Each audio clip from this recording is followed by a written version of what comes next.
Today on Nerd and Normal, working from home, video phone calls and sharing files becoming an everyday thing, all thanks to the internet. Welcome to Nerd and Normal with Matthew and Gareth, opening your mind to the world of technology. So let's get started. G'day, Matthew. Hello, Gareth. Lovely day today, if you don't mind being hot and humid. Well, that depends what it's like today as opposed to what it was like when we did this. It's summertime, it's always hot and humid on the coast. Yeah, that's blowing our cover. Now listen, with university and with Anzac Day coming up and with work, I do so much Zoom. I even give lectures online using Zoom. Now, this collaboration software that pervades the international technological universe, safety, which is the best? We've got Microsoft Teams, we've got Slack, we've got Zoom, we've got Google Workplace and all those other. Is there a way through it all to make it all easy? I think of it like the Jetsons. Remember the Jetsons with the cartoon? They had their video phone calls. Well, at that age now these days where we have our own video phone call services. But there's so many providers out there. You have the Citrix WebEx, which was one of the first ones to do it. You have Skype has now died and become part of Teams. You have Zoom.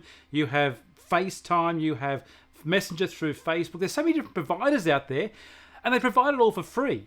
The question is, which one is best? Why are they free? And which one's best for you to actually use? Hold it. Zoom, after a certain number of minutes, is not free. No, it's not, but you can always get there and make another phone call, and it's then free for the second phone call. It's amazing how many features they put on there for free, and they then put things behind paywalls, but you don't always need the paywalls. I know with Zoom, which is what we use for this, it actually gives me an AI description of what we've done, a whole summary of the entire Zoom phone call, which I have used at times to make sure I know what's going to go in the show notes and I don't miss things. But at the end of the day, you don't need that feature. Only if you have long video phone calls, you've got to pay for it. Why do some organisations, which governments I work with, only want to use Teams and not Zoom? Because I find Zoom, I might be wrong, but I find Zoom the easiest to use. So why do some organisations insist on one particular form of collaboration? Usually it comes down to what they've paid for as part of their software packages they've signed up for. In the case of government organisations, they've usually paid for Microsoft 365, which gives them access to the fully featured Teams service, which gives them more sharing for files and screens and more input for more people to actually be part of their phone calls, as opposed to having to get there and pay another service with either Zoom or through Citrix WebEx, which is one no one uses these days, but was actually hugely important. So it comes down to which services they're paying for, which things are bundled in with those services. And Microsoft's done the smart thing by making Teams available with more features through 365. So are you saying Teams is offering more diversity than Zoom? No, it's just the fact that it's part of the 365 package that they're paying for. So rather than paying for 365 and then paying for Zoom for the same features, you just use what you already got as part of your package. Okay. Now, you sent me a Zoom address to dial in to do this because we're in different parts of Australia. I'm in the better part of Australia, but be that as it may. You sent me the Zoom link. Now, if I wanted to share a file with you, I've only accepted it. I've dialed in. Am I able to do that, or are you the actual originator, the only person who can share a file on Zoom or Teams or whatever? No, anyone can do that. If you have an account with the service, whether it be Teams or Zoom or anything at all, you can create your own meeting, your own scheduled meeting, and then give that link to that meeting to somebody else. That's not Hang on, that's not what I asked. Finished yet. And then when in the meeting, anyone can then start sharing files. It's actually one of the features of all the things to allow everyone to get there and say, I've got a file to share, and they can put the file through to the system. So you initiated it. Now that we're talking to each other, I'm not going to, of course, I can actually share a file with you. If I wanted to share a Word document, I could also do it. You can not just share a file, you can also share your computer screen. You can share whatever you want to. Okay, right. The person who usually fires off the meeting gives the people who are part of the meeting that ability to do that. They can also say no. The people who are coming in can't do that. And then you can put your hand up, which is actually a feature of all these things. You can actually have the thing, put your hand up and say, I want to share something, I want to get there and do this, the person who created the meeting actually can then say, okay, I'll let you do it. In my case, I don't see the purpose behind stopping you from doing whatever you want to on the system that you want to share files or share your screen. Okay. One thing also that the user that creates the meeting can do is I can make you the one in control of the meeting. And I have done that once before. When I've been a bit late coming into a meeting, we've had an interviewee. I've made you the host of the meeting, and I've just been a regular user. All right. Lots of people write Google reviews about businesses and various things. Which of the collaboration software spots has the highest number of stars? The problem is those user reviews are always biased by the users who use them and by the number of users who use them. You're the nerd. In your opinion, which is the best? The one that I prefer to use, I've had more consistent success with, is definitely for video phone calls, is Zoom. I've found it to work with all devices, no problem at all. I've had issues in the past with Microsoft Teams running on iPhones. I don't know why. I can't work it out why. It requires a Microsoft account that causes grief. But at the end of the day, I've found Zoom to be consistent and always work. Not just is it consistent, it's one of the only ones that gives you a phone number you can ring to join in with the conversation. Yep. And it's one of the features that's very useful because if someone doesn't have a computer they can remote in or they can do a video phone call from, they're sent a phone number, they dial that number, they put in the code for the phone call, and they're then part of the meeting as well. Okay. With this device, my Apple phone, if I ring somebody, I have choices. I can FaceTime them or phone them. How effective is the FaceTime service offered by my mobile phone? If you are calling somebody who has an Apple device, at this point in time, only Apple devices, it is fantastic. I've found it to actually have the best consistency for audio and video systems rather than what we get with Zooms and Team. But at the end of the day, it has to be at this stage Apple to Apple devises. Oh, is that? I didn't realise that. No, there are plans though for Microsoft Windows and Android phones to be allowed to use FaceTime. Actually, just recently, Google themselves have struck a deal with Apple, which is happening a fair bit right now, that allows Apple users to airdrop files from their phone to a Google Pixel phone, which is a reasonably new feature you can do. So there are benefits these days. That's only because Apple and Google have almost got married. I mean, Apple wants them to use, one of the organizations wants to access Gemini. Yeah, Apple want to try and use... Well, there was a falling out between Apple and Google a fair few years ago, which is the reason why, if you ever got the original iPhone, YouTube was an app on the phone when you first got it. And Google did that with Apple. Eventually, though, YouTube was taken off the phone and you had to get there manually download it. That was when the falling out occurred between Apple and Google. But yes, they are once again becoming good friends. You have assisted me in so many ways by allowing, through clicks online, you to come into my computer, even though we're in different parts of Australia, and fix any problem I have. There is one problem you haven't been able to fix, but that's probably a Microsoft problem, not yours. So let's talk about remote access. What are the options? What can we do? How does it work? And how safe is it? Okay, there are multiple different programs. During COVID years, I actually did a fair bit of research into finding a program which gave me remote access to people's computers, but didn't leave any long-term effects on the computer. So after I finished with them, the software stopped working completely. That way I couldn't get back on the computer again. So I ended up working with Zoho and their Assist program to use that. It gives me access when required to a range of different computers and systems and leaves nothing behind when I'm finished. There are other programs like TeamViewer, AnyDesk, UltraViewer. The list is huge and endless. They all have different benefits and features. At the end of the day, though, most of them will leave something running in the background behind the scenes that somebody can remote back on the computer without your knowledge about it. Stop. Are you saying that, I'm not saying you can, but you dial into my computer. Are you saying that there are some programs where after we disconnect, you can still connect and I don't know? Exactly right. That was one of the things that I wanted to make sure did not happen with the program that I used. The big one back during the COVID days was TeamViewer, and it always left itself running in the background. That way, if the person wanted to get back on there, they could. Wow.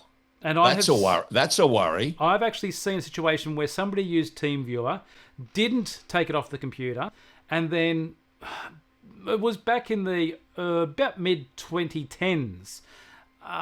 The people were actually start attacking TeamViewer, put in randomly generated TeamViewer IDs, and then randomly generate passwords. Try and get onto computers without people's knowledge about it at all. And it happened quite a fair bit. That's one of the reasons why I did not ever want to use TeamViewer. It's not safe enough to use for me because it stays running in the background after it's been used.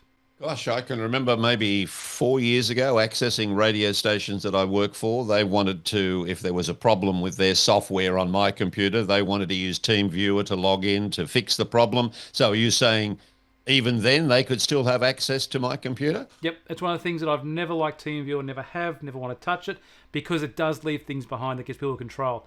The biggest issue comes down to all of the remote control programs is people can put other remote control programs on the computer if you don't realize they're doing it. One of the big scams is the remote access scams, where the scammers get onto your computer with, say, AnyDesk or TeamViewer or UltraViewer. They then install another remote program onto your computer as well. That way you know about this first one, you don't know about the second one they've just put on there. And in some cases, they put a third and a fourth one on there. So even those ones are hidden away. So any security system can prevent that happening? Is there a way for the general public like me to check whether that's accessed and someone's looking at my computer without me knowing about it? Is there a way to stop it? Unfortunately, because they are commercial programs, there is no way to stop them because they're legitimate programs used usually for commercial purposes or for family purposes. And so they're not viruses, so the antiviruses let them come straight on, no problem at all. How to keep yourself safe is a big thing. Never give anyone remote access to your computer unless you know who they are and trust them explicitly. They need. You just said TeamViewer, you could do that. So TeamViewer was surely something one could trust, and it was a former employer. So I trusted them. They had access, so they could still be looking at me and knowing my radio station that I work for now, they could steal things. That's the problem you face. You'll never know. You will never, ever know. That's the reason why TeamViewer, I don't like it, because it does leave things behind. So one thing to be aware of, unless you want to leave your front door's keys out for someone to pick up, a person who you think you know to pick up, don't give them remote access to your computer, for one. Two, if you do give someone remote access to your computer, make sure that you're watching everything they do. If you don't know what they're doing, ask them, what are you doing it and why? The third one is if you've had the remote access on the computer at some stage, whether it be for work purposes or someone fixing something up, there's a program called Serif Secure. I'll put the link to it on the screen right now. It's a free program that allows you to find most remote programs on your computer, and it takes them off. If you leave that program on your computer after you've run it, it then blocks most remote access programs from working on the computer in the future as well. Most. So that information is below. It is below, not a problem at all for that.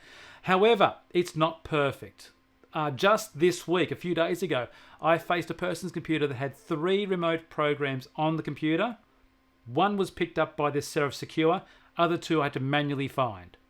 So what was the original source that they accessed that gave that other source access to their computer? Was it TeamViewer? Was it some well-known organisation? No, it was a small remote access program, which again the Serif Secure found, but it didn't find all of them. So it's one of those things that the person, because it happened to them about in November, they've forgotten how they got the remote access program on the computer in the first place because they've forgotten all that sort of stuff. So it's one of the things that they installed a program, they gave someone remote control of their computer. Once they had control of it, they installed 2 more programs on the computer. That way, even if it took the first one off, they were still on the computer. Okay, a question without notice, and which I'm exceptionally careful with scammers and access to computers and what I don't open and do open, blah, blah, blah.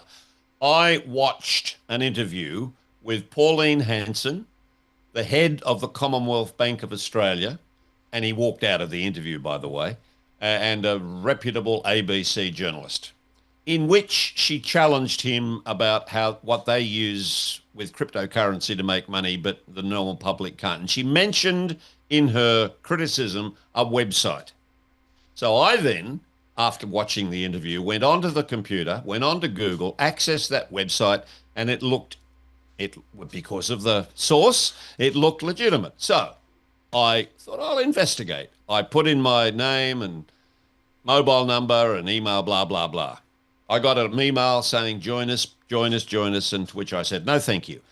Since then, 2 weeks, week and a half, 2 weeks ago, every day, every day, I'm getting 3 to 6 telephone calls a day from different parts of Australia with different people trying to get me to take up the offer. What's happened? Unfortunately, you've fallen for a scam that involves the database and the collection of your personal data. That's all they want these days. While you might yourself not fall for it, somebody will. And it just takes like one person out of 100 people to get there and fall for it.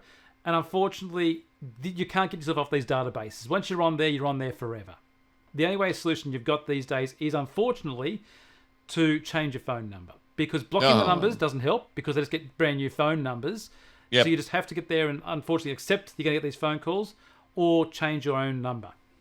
What about, okay, knowing that it's a scam, what about simply every time, and it comes from different numbers every time I block the number, you mean, is it possible within a month they'll get sick of ringing my number and give up and go to someone else who's more gullible? No, they will keep on pushing for you. They might do it less often, but they hope there's that one day that your mind is on a multitude of different things. You've just seen the doctor, you've got yourself, the family's had a broken arm, something's happened, your mind isn't on something, and they get you. That's what they're after.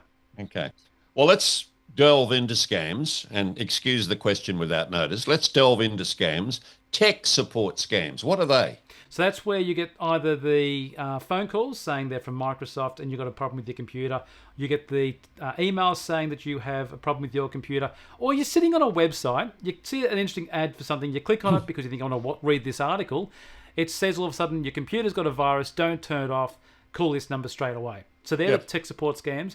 They're usually based in India, and they're people trying to say that your computer's got a problem, and to solve it, you've got to give them remote access to your computer, and they'll sort the problem out for you. And then they'll put a background link into so they can look at my computer anytime. That's how they do it. And will that background look enable them to see my keystrokes and be able to work out what my passwords or whatever are? Yes, they can see everything you type. They can see every file on your computer. They can do everything they want to do with your computer. That's the reason why when it comes to remote access things these days, never give someone remote control of your computer unless you trust them explicitly, because it's as if they're sitting there right next to you.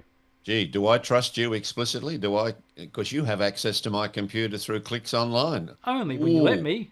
Yeah, okay, righto. What about phishing? What? Give me an exact definition of what phishing is and how does it work? So there's two types of phishing. There's spear phishing and there's just plain phishing. So phishing is where you get the email saying that you have no space left on your cloud account. You have to get there and sign up to this new feature of the email service. These are all phishing things. Spear phishing is when they're directly related to you. So you get something from, say, it appears to come from your boss at the radio station saying, hey, Gareth, you've got to get there and click on this link because we're going to change the way the system works at the radio station. You click on that link straight away. That's a spear phish. That's directing straight at you. Okay, so they've obviously had some way of finding my direct link, email, mobile, whatever. Is that what you're saying? So they've zeroed on a number they've got. Yes, it's a case of... How do they get that number? Do they do it by random circle or no? What? Quite often, if it's a spear phishing attempt, it's usually a case that they've already got there into the system that you're involved with in some way, whether it be just a basic phishing thing, or it's a spear phish on somebody else in the network, or it's a case of they've got a database from somewhere else that they can see, this is your email address for work, this is the person we want to try and get, we're going to get them that way. So therefore, when a large organisation like a Telstra or an Optus or a hospital or whatever, when they are hacked and they get access to all of the patient records or whatever, that's when the organisation starts to zero in on the numbers in that database and try to make even more money. Would that be the way it works? And they'll usually focus on the higher level CEO positions rather than the entry level admin staff or nurses. Yep. Yes. That's one of the reasons why this whole remote working and the collaboration of files on the internet is the problem, because unfortunately businesses don't realise that all their data is on the internet and easily can be pulled out if people want to get there and target their networks. So almost in conclusion, should I just throw my computer away and go back to a handheld black telephone that used to dial that way? One important thing is make sure if you're going to collaborate with somebody, whether it be online or in person, you've got to know who the person is, and you only give them access to things you know you can trust them with. And any emails that look like they're offering you files or money or anything at all, be very cautious with them, because chances are it's going to be a scam. So you don't, watching Matthew and myself, so you don't pick up on one thing I said when I said Matthew has solved all my problems but one. Let me emphasize the one he couldn't solve was not his problem. It was Microsoft's problem and Wi-Fi, what it will, and Microsoft and Windows 10, what it will and won't accept. So it wasn't Matthew, it was Microsoft. So fix it, Microsoft. If only we can. And don't forget, before you do it, Microsoft, get down there, like and comment and subscribe to the whole show. That way, when they finally fix it, like Apple have done, Apple has fixed up at long last 26.3 has been fixed. Hallelujah, I can finally download it. You can. Once they've done it, you can talk about it in the comments down below us. So it's 26.3, right? Yes, that is, and it fixes nearly every problem that exists.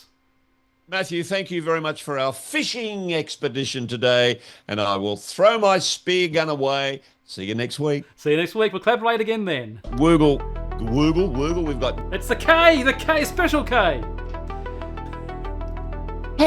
I'm ready.